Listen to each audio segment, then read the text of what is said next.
Première transformation élémentaire du plan, donc la translation.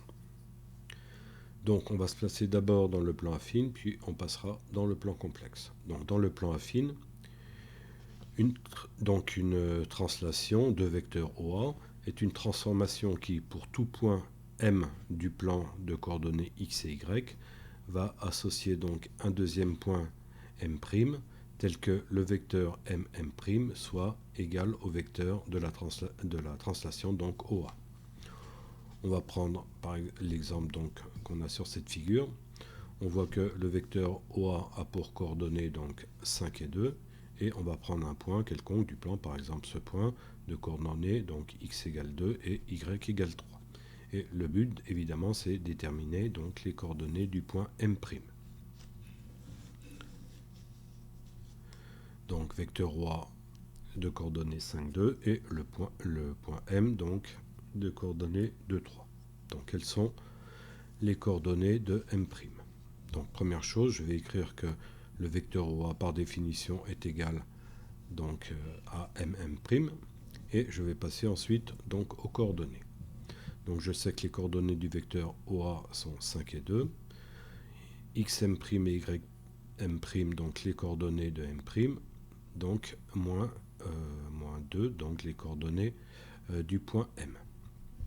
Donc j'en déduis la valeur de xM', donc le moins 2 passe de l'autre côté, ça devient plus 2, et donc pour l'ordonnée, donc le moins 3 passe de l'autre côté, ça va me donner y'M' est égal à 5. Donc les coordonnées du point M' sont 7 et 5. Ce que je peux vérifier donc sur ma figure, donc graphiquement, donc effectivement, on voit bien que les coordonnées de M' donc sont 5 et 7, et on a bien le vecteur MM', donc qui a le même module bien évidemment que OA, même direction, simplement c'est l'origine, donc qui sera le point M.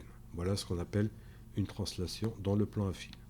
Maintenant on va raisonner dans le plan complexe, donc là on aura l'axe réel et l'axe des imaginaires, et on ne va plus raisonner en tant que coordonnées, mais on va raisonner en tant qu'affixe d'un point. Donc soit A, un point du plan complexe d'affixe petit a, et une translation donc de vecteur OA est une transformation qui, pour tout point M d'affixe Z, d'accord, associe le point M' d'affixe Z', tel que, donc là on a une formule qui permet d'avoir une relation entre les différentes affixes. Donc Z', ça sera l'affixe de M', Z, ça sera l'affixe de M, et petit a, donc ça sera l'affixe de A. Donc ce que j'ai noté là, donc A, affixe du point A, Z, l'affixe du point M, et Z', donc l'affixe du point M'. Ce que je peux écrire maintenant, c'est que l'affixe du point A, c'est 5 plus 2i. Effectivement, si je regarde ma figure, là on est dans le plan complexe, donc la partie réelle ça sera 5, la partie imaginaire ça sera 2, donc j'obtiens bien 5 plus 2i. Pour l'affixe du point M, donc on a vu que la partie réelle c'est 2 et la partie imaginaire c'est 3, donc Z pour donc l'affixe du point M ça sera 2 plus 3i, et je vais donc pour obtenir l'affixe de M', donc qui est Z', donc appliquer la formule suivante.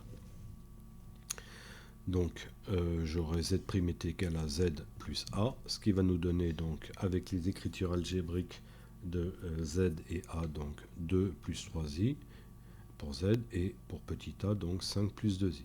J'additionne les parties réelles et les parties imaginaires pour obtenir donc Z', l'affixe donc de M', qui sera égal donc à 5 plus 2, 7, et 3 plus 2, ça nous fera 5i.